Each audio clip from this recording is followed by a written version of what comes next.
Society மக்கள் அனைவருக்கும் வணக்கம். திருநெல்வேலி மாவட்டம் நாங்குநேரி பக்கத்துல பெரும்பத்துங்கிற கிராமத்துல உச்சகட்ட கொடூர சம்பவம் ஒன்று நடந்திருக்கு. இது நம்ம தமிழ்நாட்டில் இது வரைக்கும் ஒரு சமூகம், ஒரு ஜாதி இன்னொரு சமூகத்தை வெட்டுறது, இந்த சமூகம் பழி தீர்க்கிறது, இந்த மாதிரி சம்பவம்லாம் பார்த்துருப்போம். ஆனா இந்த விஷயம் கொடூரத்தின் உச்சம்னே சொல்லலாம். அப்படிப்பட்ட நம்ம நினைச்சு பார்க்க முடியாத அளவுக்கு ஒரு கொடூரமான ஒரு சம்பவம் தான் நடந்திருக்கு. அது என்ன அப்படின்னா, கரெக்டா மார்ச் 2ஆம் தேதி போல நைட்டு 7 மணி, மார்ச் 2 நைட்டு 7 மணி போல இந்த பெரும்பத்து கிராமத்துக்குள்ள 3 பைக் எடுத்துட்டு 9 நபர்கள் கொண்ட ஒரு மர்ம கும்பல் 3 பைக்ல உள்ள நுழைறாங்க. எங்க பெரும்பத்து கிராமத்துக்குள்ள நுழைறாங்க. அந்த கிராமத்துக்குள்ள நுழைஞ்சு இந்திரா காலனின்னு சொல்லிட்டு ஒரு தெரு, அந்த இந்திரா காலனி தெருல நடமாடக்கூடிய மக்களை சரமாரியா வெட்டி சாக்கிறாங்க. யாரு? இந்த மர்ம கும்பல். நான் திரும்ப சொல்றேன், உள்ள நுழைஞ்சு யாரை வெட்டணும், யாரை பழி தீர்க்கணும் அப்படின்னு ஒரு நோக்கமே இல்லை. உள்ள நுழைறாங்க. உள்ள நுழைஞ்சு யாரெல்லாம் கண்ணுக்கு தெரியுதோ, கண்ணில் யாரெல்லாம் தென்படுறாங்களோ எல்லாத்தையும் வெட்டி சாக்கிறாங்க இந்த மர்ம கும்பல். அங்கிருந்து இந்திரா காலனில இருந்து நேரா வண்டி எடுத்து இந்த 9 பேர் கொண்ட மர்ம கும்பல் டீ கடை, அந்த பெரும்பத்து கிராமத்துக்கு பக்கத்துல ஒரு டீ கடை சுத்தோடல உட்கார்ந்துருக்கவங்க எல்லாத்தையும் வெட்டி சாக்கிறாங்க. வெட்டி சாச்சிட்டு வெளியில போற வழியில யாரெல்லாம் கண்ணில் தெரியுதோ எல்லாத்தையும் வெட்டி சாக்கிறாங்க. இந்த சம்பவத்துல 2 நபர்கள் உயிரிழந்திருக்காங்க. அதுல ஒரு நபர் மாற்றுத்திறனாளி, இன்னொரு நபர் வடமாநிலத்தை சேர்ந்தவர், இன்னொரு நபர் ஒடிசா வடமாநிலத்தை சேர்ந்த நபர். இந்த 2 பேர் உயிரிழந்திருக்காங்க. 7க்கும் மேற்பட்ட நபர்கள் ஹாஸ்பிட்டல்ல சிகிச்சை எடுத்துட்டு இருக்காங்க.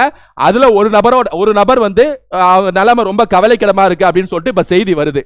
இந்த சம்பவம் முடிஞ்சதுக்கு அப்புறமே அன்னைக்கு நைட்டே, மார்ச் 2ஆம் தேதி நைட்டே இந்த சம்பவம் நடந்ததுக்கு அப்புறம் பொதுமக்கள் எல்லாமே ஒன்று கூடி அங்கே உட்கார்ந்து என்ன இந்த மாதிரி நடந்திருக்கு அப்படின்னு சொல்லிட்டு கேள்வி கேட்கறதுக்காக ஒன்று கூட்டிட்டாங்க. நைட்டு ஃபுல்லா உட்கார்ந்துருக்காங்க.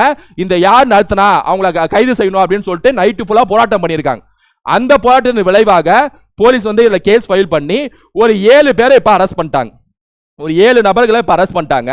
இதுல ரொம்ப கவலைக்கிடமான, ரொம்ப ஒரு என்ன சொல்றது, ரொம்ப ஒரு அதிர்ச்சிகரமான ஒரு விஷயம் என்ன அப்படின்னா, ஒரு செய்தி என்ன அப்படின்னா, இந்த 7 பேர் கைது செஞ்சிருக்காங்களே, இந்த 7 பேரோட வயசை பார்த்தீங்க அப்படின்னா 19, 20, 21 இந்த வயசுக்குள்ளதான் இருக்கு. 19, 20, 21, 22 இந்த வயசுக்குள்ளதான் அந்த 7 பேரை கைது செஞ்சிருக்காங்க.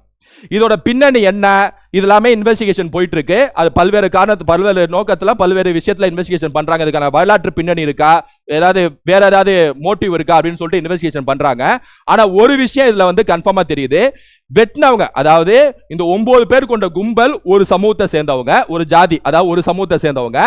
பெரும்பத்து கிராமத்துக்குரிய மக்களை வெட்டணும்னு சொல்லிட்டு போறாங்களா, அந்த மக்கள் மாற்று சமூகத்தை சேர்ந்தவங்க. அப்ப இதுல ஒரு ஜாதி பின்னணி இருக்கு அப்படின்னு சொல்லிட்டு நமக்கு தெரிய வருது. அதே மாதிரி இந்த 9 பேர் உள்ள போனவங்க எல்லாருமே போதையில இருந்த மாதிரியும் நமக்கு சொல்றாங்க. அப்ப ஜாதி வெறி, போதை, இது ரெண்டும் சேர்ந்து இந்த சம்பவத்தை நடத்திருக்காங்க இந்த 9 பேர். இவங்க என்ன சொல்றது, இது தமிழ்நாட்டில், அதாவது ஒரு நபரை குறி வச்சு அவரை அட்டாக் பண்ணணும், அவரை கொல்லணும் அப்படின்னு சொல்லிட்டு போய் அதுக்கு பழி தீர்க்கணும்னு சொல்லிட்டு தான் நம்ம நிறைய செய்திகள் பார்த்திருப்போம். ஆனா உள்ள போய் யாரை வேணா கண்ணில் படுற எல்லாத்தையும் வெட்டணும். அந்த கிராமத்துக்குள்ள நுழைஞ்சிட்டோம், மாற்று சமூகம் கிராமத்துக்குள்ள நுழைஞ்சிட்டோம், அங்க யார் நம்ம கண்ணில் தெரியாங்களோ எல்லாத்தையும் வெட்டணும் அப்படிங்கிறது ரொம்ப கொடூரத்தின் உச்சம் அப்படிதான் சொல்லணும்.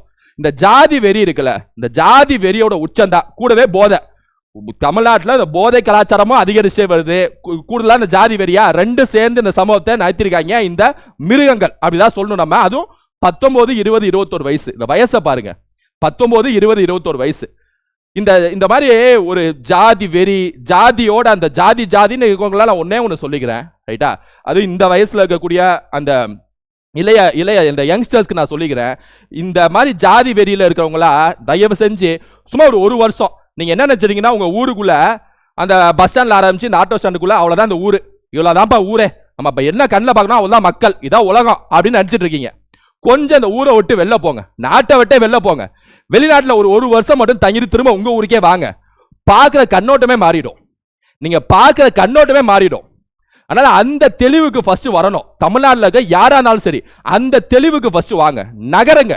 ஏன்னா இந்த அளவுக்கு கொடூரமா போதையை போட்டு, ஏன்னா அந்த அளவுக்கு ஒரு ஜாதி வெறியோட ஒரு சம்பவத்தை நடத்திருக்காங்க. அதுவும் மோட்டிவே இல்லாம, அது ஒரு கண்மூடித்தனமா யாரை பார்த்தாலும் வெட்டியிருக்காங்க. வடமாநிலத்தை சேர்ந்த ஒரு நபர் இறந்து போயிருக்காரு, மாற்றுத்திறனாளி நபர் இறந்து போயிருக்காரு, தப்பிச்சு ஓட முடியாம மாற்றுத்திறனாளி நபர் இறந்து போயிருக்காரு. நிறைய பேர் ஹாஸ்பிட்டல்ல படுகாயத்தில் ட்ரீட்மெண்ட் எடுத்துட்டு இருக்காங்க. ஸோ இந்த மாதிரி ஒரு சம்பவம் தமிழ்நாட்டில், அதாவது நம்ம கடந்த நாட்களாவே பார்த்துட்டு இருக்கோம். இந்த சட்ட ஒழுங்கு பிரச்சனை ரொம்ப கொடூரமா போயிட்டு இருக்கு, ரொம்ப வீரியமா போயிட்டு இருக்கு. இப்பதான் கொஞ்ச மாசத்துக்கு, அதாவது கொஞ்ச நாளுக்கு முன்னாடி தான் எங்க திருத்தணியில சூரஜ் அப்படின்னு சொல்லக்கூடிய நபரை வந்து இந்த சின்ன வயசு பசங்க, இந்த அதுவும் ஒரு 18, 19 அந்த வயசு பசங்க தான், ஏன்னா அதே மாதிரி போதையை போட்டு வெட்டினாங்க. சூரஜ்னு சொல்லக்கூடிய வடமாநிலத்தை சேர்ந்த ஒரு நபரை. இது மாதிரி ஏகப்பட்ட சம்பவம் வந்து நடந்துட்டு இருக்கு. அந்த அளவுக்கு என்ன சொல்றது, சட்ட ஒழுங்கு மிகப்பெரிய கேள்விக்குரிய நோக்கி ஓடிட்டு இருக்கு தமிழ்நாடை பொறுத்த வரைக்கும். இதுல என்ன இன்னொரு விஷயம்னா, இன்னைக்கு அதாவது மார்ச் 4ஆம் தேதி இன்னைக்கு நம்ம இந்த அஜித்குமார் வழக்கு நமக்கு தெரியும். 7 மாசம் முன்னாடி திருப்போணத்துல அஜித்குமார் வழக்கு. அஜித்குமார் ஒரு நபர், கோயில்ல வாட்ச்மேன் இருந்த ஒரு நபர், அந்த நபருக்கும் இந்த பெண்மணி நிக்கிதாங்கிற பெண்மணிக்கும் ஒரு பிரச்சனை, வாக்குவாதம் வந்திருக்கு. அப்ப இந்த நிக்கிதாங்கிற பெண்மணி ஒரு நகை திருட்டு கேஸ் ஃபைல் பண்ணுச்சு. அதனால வந்து அந்த நபரை வந்து கைது செஞ்சு, அந்த நபரை கைது கூட செய்யல, நபரை தூக்கிட்டு போயிட்டு அவரை வச்சு போட்டு அடியடுன்னு அடிச்சதுல இறுதியாக அஜித்குமார் வந்து இறந்து போயிட்டாரு. இது தமிழ்நாட்டை உலுக்கிய இன்னொரு சம்பவம் 7 மாசம் முன்னாடி. அந்த விஷயம் வந்து சிபிஐ இன்வெஸ்டிகேஷன் பண்ணி, சிபிஐ இப்ப 1 மாசம் முன்னாடி சிபிஐ என்ன சொல்லியிருக்காங்க, அவங்களோட அந்த இன்வெஸ்டிகேஷன் ரிப்போர்ட்ல என்ன சொல்லியிருக்காங்கன்னா, நிக்கிதான்னு சொல்லக்கூடிய அந்த பெண்மணி கொடுத்த புகார் இருக்குல்ல, நகை திருட்டு சொல்லக்கூடிய அந்த புகார் இருக்குல்ல, அந்த புகார் நகை திருட்டுங்கிறது பொய், நகை வந்து திருட்டு போகவே இல்லை அப்படின்னு சொல்லிட்டு சிபிஐ இன்வெஸ்டிகேஷன் ரிப்போர்ட் கொடுத்துருக்காங்க. அதை நீதிமன்றத்தில் ஒப்படைச்ச அப்புறம் நீதிபதியே ஷாக் ஆகி, ஒண்ணுமே இல்லாத விஷயத்துக்கு ஒரு உயிர் போயிருக்கேன்னு சொல்லிட்டு கவலைப்பட்டாங்க. யோசிச்சு பாருங்க, இந்த லைனை பாருங்க, ஒண்ணுமே இல்லாத விஷயத்துக்கு ஒரு உயிர் போயிருக்கு. அந்த நிக்கிதாங்கிற பெண்மணி இப்ப மார்ச் 4ஆம் தேதி இன்னைக்கு கோர்ட்ல போயிட்டு அவங்க ஆஜராயிருக்காங்க. அப்ப வெளில வந்து பேட்டி கொடுக்குறாங்க, எல்லா நியூஸ் சேனல்ல பேட்டி கொடுக்குறாங்க. திரும்பவும் சொல்றாங்க, இதை சிபிஐயே சொல்லிட்டாங்க நகை திருட்டு போயின்னு சொல்லிட்டு. திரும்பவும் இந்த பெண்மணி என்ன சொல்றாங்கன்னா, இது மாதிரி நான் நகை திருடி போச்சு, அதாவது திருடிட்டாங்க, அந்த திருடிட்டாங்கன்னு சொல்லிட்டு நான் கேஸ் ஃபைல் பண்ணேன்.